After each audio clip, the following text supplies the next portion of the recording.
Hello, hello. Welcome everybody to the Clean Energy for All rally.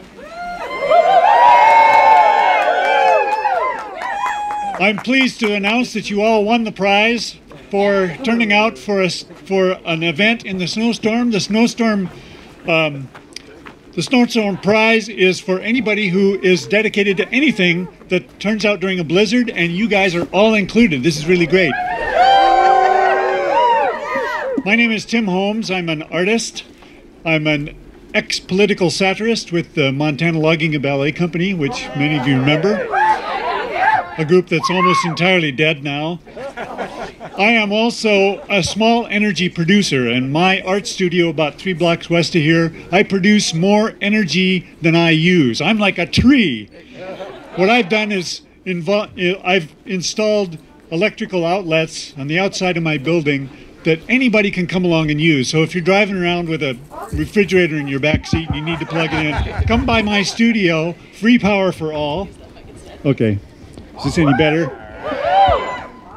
So I'm also a member of the Sleeping Giant Citizens Council on Clean Energy, which is a branch of the Northern Plains Resource Council, which is organizing this event. We're a small group of volunteers who are working on some really exciting projects. We just installed solar panels on Carroll College. We have installed panels on the Holter Museum of Art and the Lewis and Clark Library. And in fact, our library project a few years ago, we raised so much money, we had extra money left over. So we installed solar panels on the libraries in Lincoln and in Augusta. It's really great to be a part of this movement. I tell you, one thing that is always on my mind, one of the reasons we're so cold out here is that we are standing on the prow of the ship that is moving forward into the uncertain and wild waters of the future. We are on the cutting edge of this movement. And a lot of the people behind us, and particularly clustered in one party, do not understand that the future has already moved forward. And this business of trying to make America great again by going back to the beloved 19th century is just not going to work. We are poised right at the cusp of an unfolding of a new kind of community that all of us can see is a fabulous place to be. And already the economic incentives of moving into clean energy totally blow fossil fuels out of the water. That has come to pass. It is no longer viable to use fossil fuels economically in terms of employment. The clean energy industry employs more people, and it's going to make for a cleaner world, which we all want to leave our kids. So one thing I want to do to keep us all warm is practice lifting your signs. There's a few times we're going to do this during the rally to create a great visual spectacle. And where's Mary? Right here. Okay. Mary Fitzpatrick is going to lead us in a couple of incentives.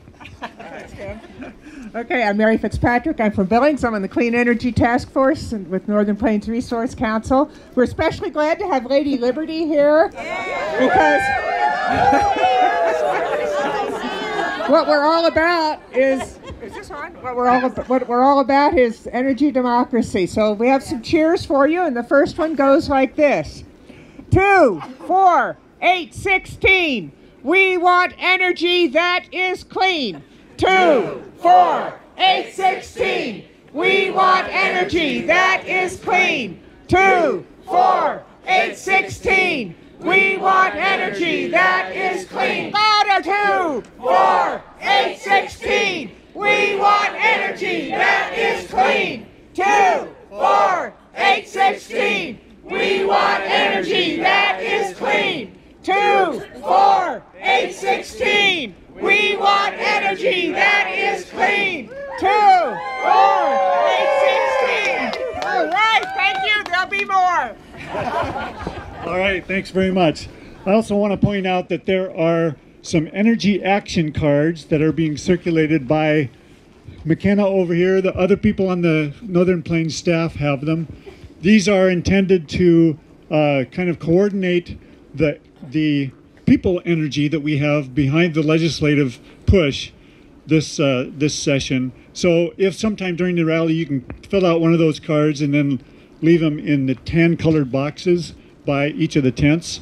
Incidentally, there are heaters there if you get really cold. There's hot cocoa over here. So we'll try to make this move swiftly because we all want to get home and shovel our walks, of course. There are three pillars to our intention here. The first is energy democracy. The second is climate resilience, and the third is economic prosperity. All of these are part of the clean energy picture. They are all happening right now, and it is our hope, our desire, to make some influence on the people who are pulling the strings behind us and see that we are launching forward into the future that is clean energy. So I'd like to introduce our first speaker, Representative Emma Kerr Carpenter from Billings. Thank you. Thank you. Oh my gosh, what a wonderful turnout we have today. Woo! My name is Emma Kerr Carpenter, and I represent House District 49 in Billings. I see I have some constituents in the house. Holla. I ran for the legislature after watching as the 2017 budget was balanced on the backs of hardworking Montana families and the environment. I ran because I believe that together we can build a better future for our state where every Montanan has enough to live a life of dignity. In addition to being a legislator, I am a proud member of Northern Plains Resource Council. I joined Northern Plains years ago because I believe in the power of everyday Montanans to join together to have a say in the decisions that affect their lives and their communities. Every Montanan should have a voice in what happens in our community: land, air, water, and future. That's right. Yeah. Yes. As we know, our country's energy landscape is dominated by fossil fuels. And while these industries have led to great achievements, innovations, and prosperity for some, there has been devastating downsides. Burning fossil fuels pollutes the air, water, and our communities. Our fossil fuel-driven energy system has had debilitating effects on our health and stunted our ability to participate in energy choices that affect our lives. Big power companies have benefited from concentrating wealth and power into the hands of a few people. This concentration of power distorts the decisions being made about our energy future and, more importantly, our children's very survival. We need to put power back into the hands of people like you and I to reclaim energy as a resource that advances economic, social, and environmental needs of our communities and our families. We must work together to make sure our energy future is a clean, safe, accessible, and affordable one. The future can only occur if we build our power, the people's power. Looking out into this crowd, I see Montanans of all types and stripes. I see farmers and ranchers, laborers and business owners, moms and dads. I see hardworking people who refuse to be powerless. So, I ask you today to hold your legislators accountable. Hold me accountable. We need to hear from you about why you're here today and why a clean energy future matters to you and your family. So take one of the cards being distributed and tell us today. Thank you. Thank you, Emma. You know, back in the early 50s, my father asked my mother to marry him, and she said, yes, under one condition. Oh, what's that? That you never make me speak in public. He was a minister. And 30 years later, she did what Emma did. She ran for the legislature, and she became one of the early women members of the House in the early 70s. So you follow in a grand tradition. Thank you so much for providing the service you do. The Montana Environmental Information Center is one of our partners, and we coordinate on a lot of these issues about clean environment and clean energy. So we'd like to hear from, excuse me, the Clean Energy Program Director for MEIC, Brian Fady. Thanks, Tim. How's everybody doing? Let's hear it for Clean Power for All.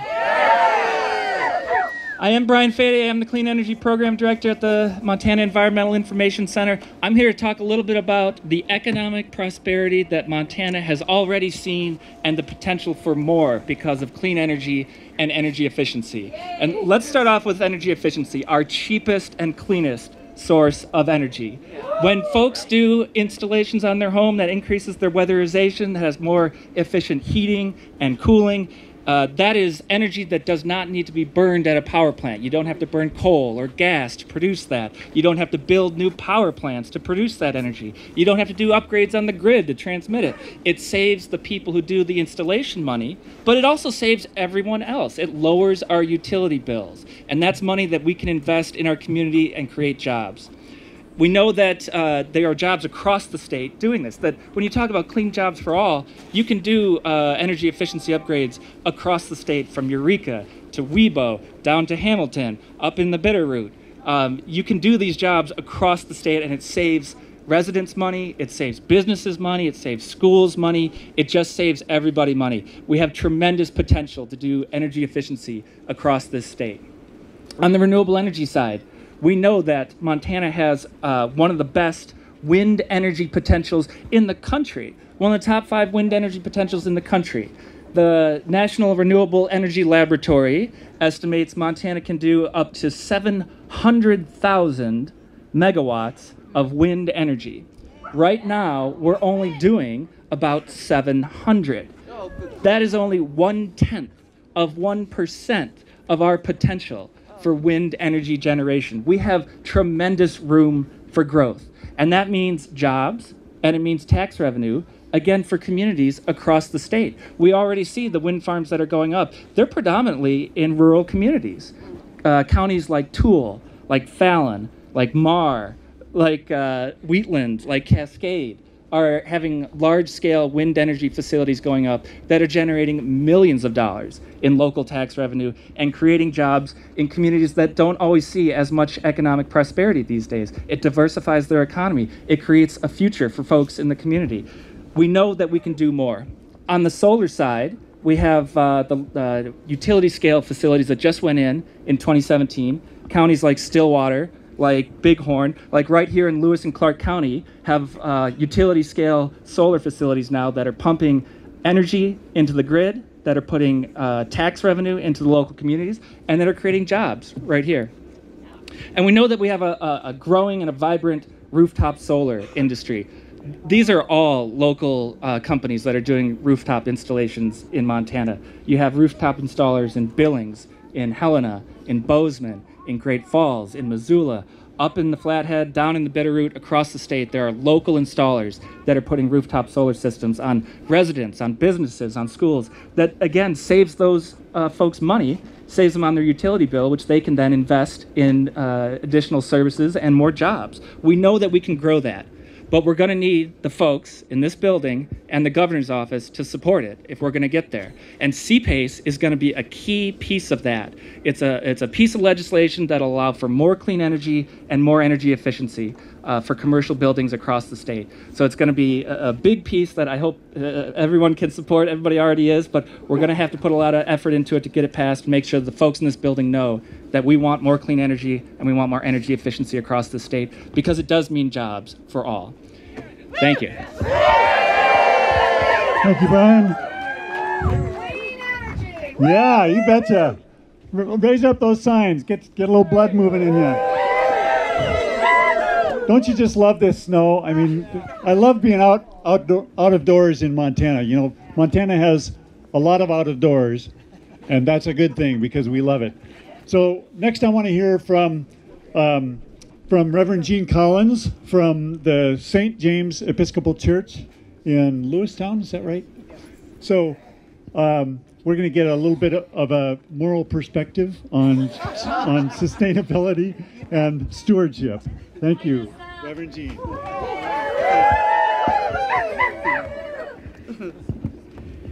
It's a real pleasure being here with you today. The drive wasn't so pleasurable, but it's great being here and seeing you all. I did grow up in Montana, in Missoula, spent 15 years in ministry in the Bitterroot Valley, and have been at St. James in Lewistown since 2011. And I'm also a Grizz, so I hope there are a few of those here. In September of 2011, the House of Bishops of the Episcopal Church issued a pastoral teaching from Quito, Ecuador, on the unfolding environmental crisis of the earth. Near the beginning of the document, the bishops say, "The mounting urgency of our environmental crisis challenges us at this time to confess our self-indulgent appetites and ways, our waste and pollution of God's creation, and our lack of concern for those who come after us. It also challenges us to amend our lives and to work for environmental justice and for more environmentally sustainable practices."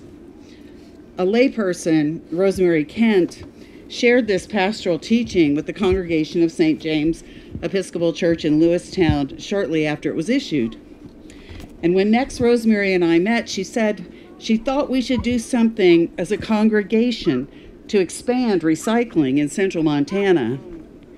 My response, having been assisting in that community for over 8 months, was, if this town recycles anything, it is like the best kept secret ever. Out of that pastoral teaching, RAL was born, Recycle Our Waste Lewistown, an outreach service ministry of St. James, was born, and plastics recycling began in October of 2012. We receive plastics once a month from 9 a.m. to noon in an outdoor area. We welcomed, sorted, and baled outside. Like today, it got pretty cold in the winter. RAL has been recycling plastics ever since. There is now a shed for 24/7 recycling and a shed for actual baling. This was the beginning of one congregation's journey to solar. This activity helped develop my congregation's knowledge of the environmental crisis and its passion to do something about it, to do something about climate change. The journey was not a straight path, nor was it free of obstacles. That journey traveled through light bulbs and storm windows and everything in between and beyond, small and all attempts to mitigate our energy usage and combat climate change. St. James is old. The church was built in 1899 and the parish hall about 10 years later. One could see the sky between the stained glass windows and the stonework as over time the wood frame of the windows and stone walls separated. There were lap blankets in the pews. Lots of energy was escaping. It was an expensive process, but new wood frames were built for the stained glass windows. Smaller, certainly light bulbs, insulating the hot water heater, banning all styrofoam, which churches adore, and using real cups. Storm windows, both levels of the parish hall. The list of possibilities is probably endless. Our community engagement expanded as well. There were articles in the local paper about recycling and the environment. Curricula were developed for our local grade schools. The high school environmental club was supported.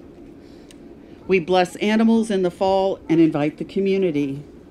And we publicize where various things can be recycled in the community. We get that word out. We have also placed several water bottle recycle stations around the town of Lewistown.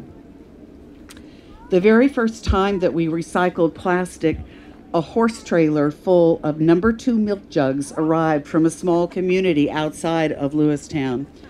And the man who arrived with it was so delighted to get them out of his garage. His mother had refused to throw them away. Plastic baling now occurs twice a week and more if necessary. The community has been engaged. I'm sure that you will all be shocked to learn that there wasn't immediate buy-in from the entire congregation. Environmental concerns didn't seem particularly churchy or spiritual to some, but over time, with continued emphasis, with continued in-house education, St. James developed a solid base in caring for creation. And so in time, with continual momentum, solar energy seemed natural, even expected. Another parishioner, Mary Messina, sold the idea to the vestry, our leadership board, using several main themes. Philosophically, moving to clean energy is the right thing to do. There would be some self-sufficiency and independence that would be gained.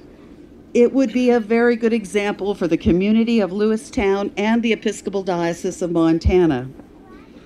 It would be support for small local businesses in Montana, which strengthens the economy here. Supporting the renewable energy industry in Montana is important. So the original timeline for our solar panel installation was late spring of 2017. Unfortunately, we hadn't taken a close enough look at the roof. There was hail and wind damage, and we were very fortunate that our church insurance was great and covered that expense. But as you all, I am sure, aware, finding a roofer during roofing season in Montana is never easy, particularly if you are in a rural area. Our timeline was adjusted, so instead of late spring of 2017, our 32 panels were installed in October of 2017. All of this and more ultimately sprang from our faith, our understanding that we are stewards and not exploiters of this planet, and that we are called to be good stewards. We are called to care for creation, to care for and fight for this fragile earth, our island home. So in the end, we are saving money on energy costs, and much more importantly, we are living closer to our stated values. Because of our faith and experience, we support CPACE, Commercial Property Assessed Clean Energy. It would benefit businesses, schools, hospitals, multifamily housing, agricultural properties, and non-profit buildings, yes, including churches. It's a very important step in supporting clean power for all. It's an important step in fighting climate change. As the Episcopal bishops challenged us at St. James in 2011 to amend our lives and to work for environmental justice and for more environmentally sustainable practices, so the challenge certainly continues today. CPACE helps with that very thing. It is my hope and prayer that people of faith, of all traditions and none, will join in support of this important legislation. Thank you. Thank you, Reverend Jean. I say amen to that. Now we're going to practice a little high-level choreography. What I'd like to do is invite all the people with the signs to gather down here at the bottom of the statue of the white guy on the horse. And we're going to do a little photo op. The CPACE. Yes. We're going to create a little solar array here, a nice visual statement of what we are all about. This is focusing on the CPACE legislation, which is really kind of our keystone of the legislative session this year. I also want to remind us, if you haven't filled out a card, to grab one of the cards from one of the Northern Plains staff members and make sure you fill that out. That'll help us get this bill passed. And now Mary is going to lead us in a little bit more enthusiasm. Okay, now you are a solar array, which means at the proper times we want your solar panel side, which is this side, facing first north, which is crazy, but today it's okay. So when I say, what do we want? And you say clean energy, we want all the solar panels facing north. Which way's north? North is that way. Okay. And then when I say, how do we get it? you say C-PACE, and you flip them around. Okay. So you actually, I will have mine facing the way I want yours to face. That's probably the easiest. Yeah. Okay. All right. So what do we want? Clean energy. How do we get it? C-PACE. What do we want? Clean energy. How do we get it? C-PACE. What do we want? Clean energy. How do we get it? C-PACE. What do we want? Clean energy. How do we get it? C-PACE. What do we want? Clean energy. How do we get it? C-PACE. What do we want? Clean energy. How do we get it? C-PACE. More. What do we want? Clean energy. How do we get it? C-PACE. Very good. All right, thank you so much, Mary. She's got a much better voice than I do for this kind of thing. We have one more speaker. We're going to wrap it up pretty soon here.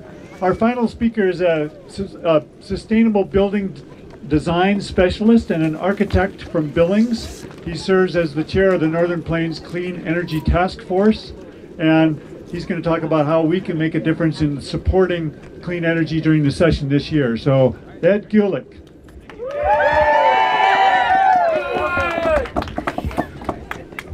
All right. Well, as Emma talked about, we're Montanans of all types and stripes. We come from the mountains, we come from the plains, and we come from our cities. And we all believe in a clean energy future that works for all of us.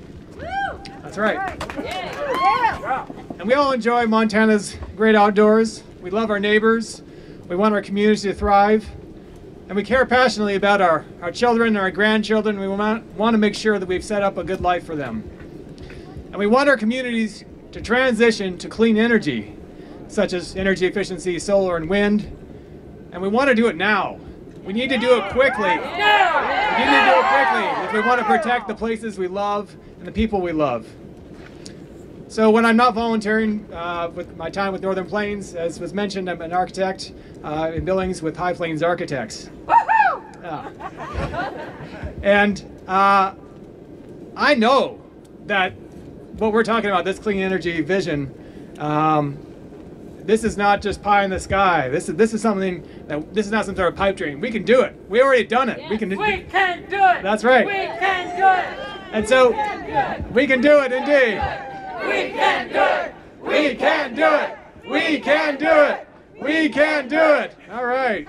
So on sort of examples, we've demonstrated that this can be realized in lots of projects. We've done on numerous projects. Very high performance in terms of energy efficiency, using 50% or 50 to 75% less energy than is average.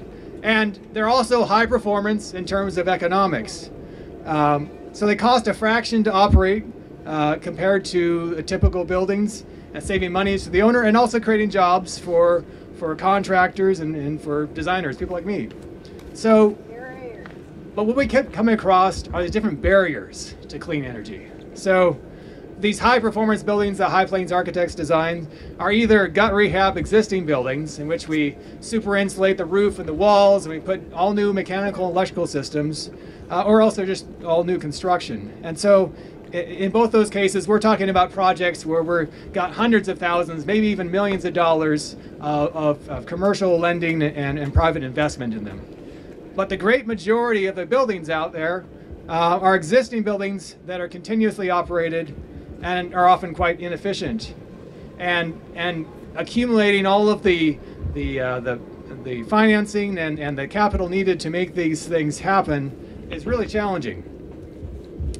And so the great opportunities that we can have where we'd have projects where the annual cost savings is greater than the annual costs to make the project happen, they remain potential more than a reality. So one of the big barriers that we're talking about here is no easily attained, easily affordable financing for projects. So another challenge I come across at High Plains Architects is a cap on the size of solar photovoltaic systems that connect to the grid, as well as the inability to do community solar, where you can have multiple people with one big array, or aggregate net metering. net metering gives grid-tied solar systems credit for when they're generating more power than they're using and when they're putting it back on the grid. But there's different rules for how this net metering works, and that's enshrined in state law that was created behind us. So right now in Montana, our net metering law is so-so, right? We've actually been graded a C by Vote Solar. We're not the, we can definitely do better. We can definitely do better, and actually, but interestingly, right now, Northwestern Energy is working very hard to make us among the worst states in the country in terms of, what do you think of that, right? So, right now they have a rate case before the Public Service Commission that would change the net metering rules. So if it was adopted, Northwestern Energy would bill all net metered customers a monthly flat fee just to be connected to the grid. And then, what do you think of that?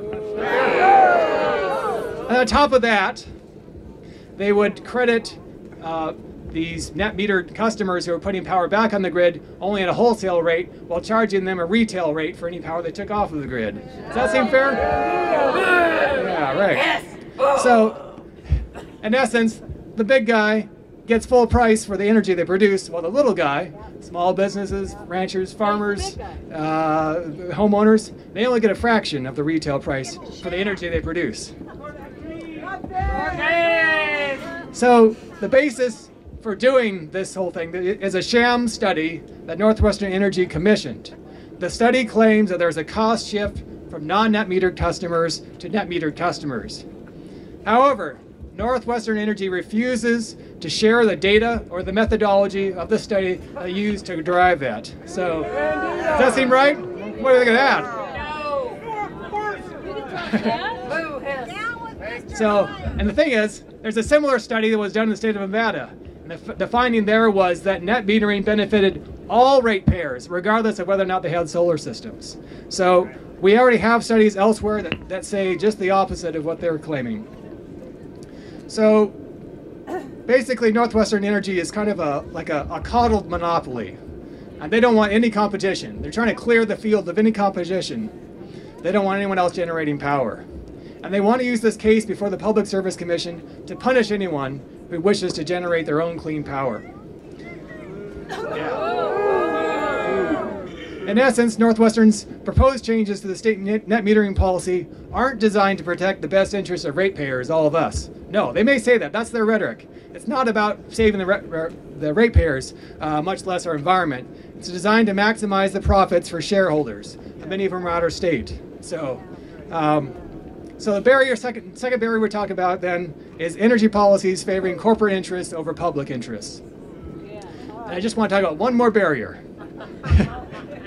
Unlike many other states, Montana has no requirement for public input in the type of energy we get. We're just stuck with whatever decision they make in the corporate boardroom.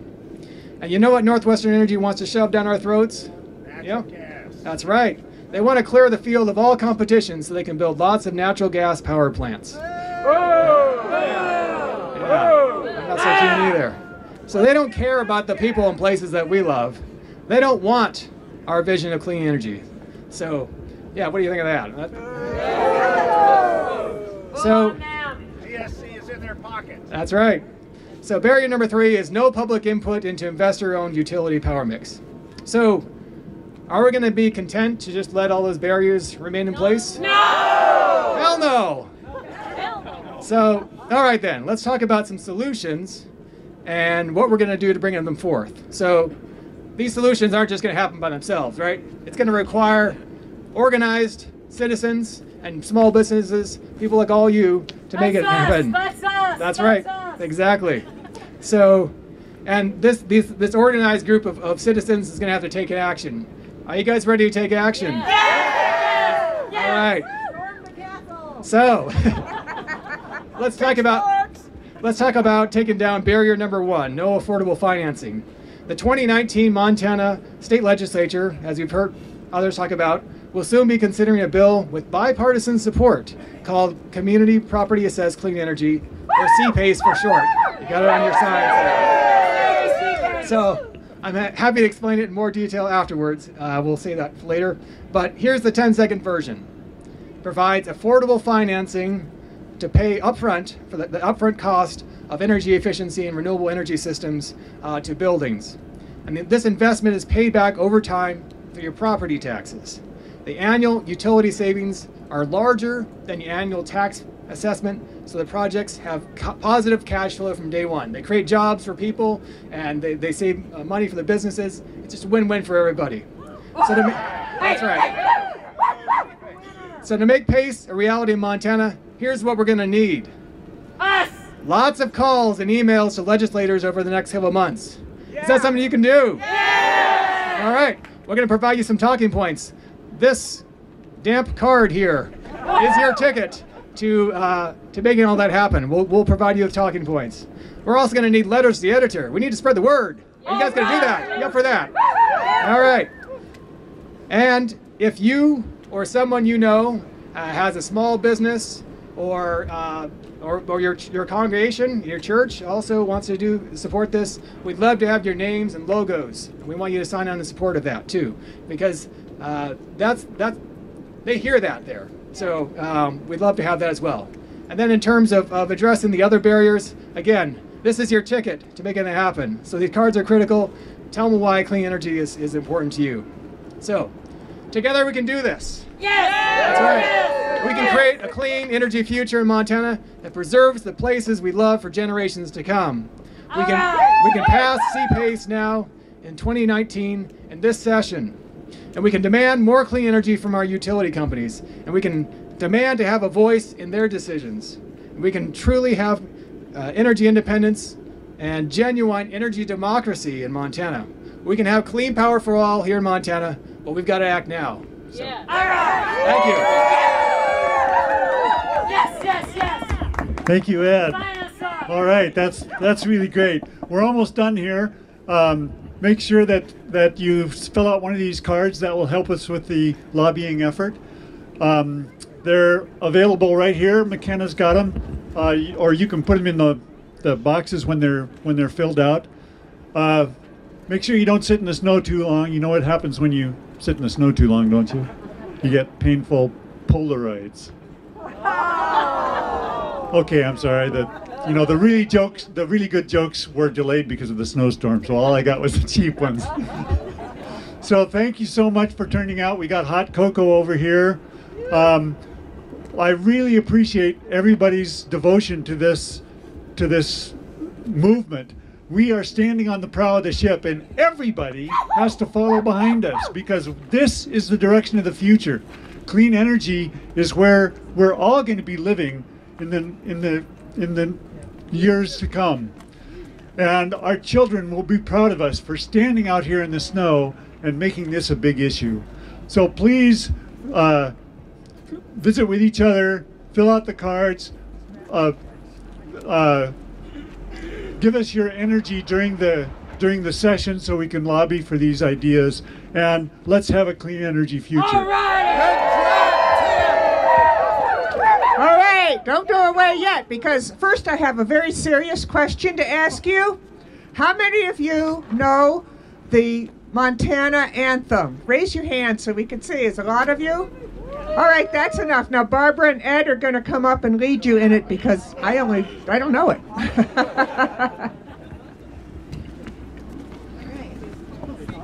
Montana, Montana, the glory of the West.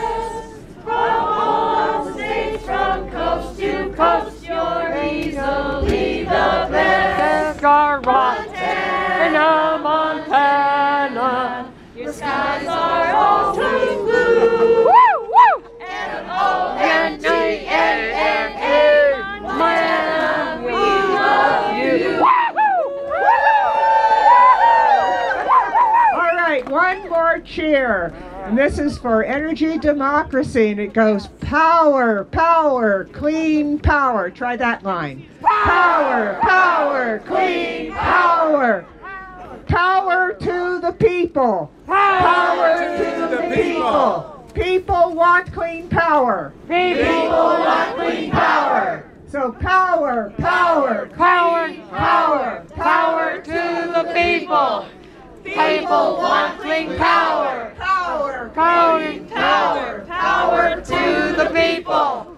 People want clean power, power to clean power, power to the people.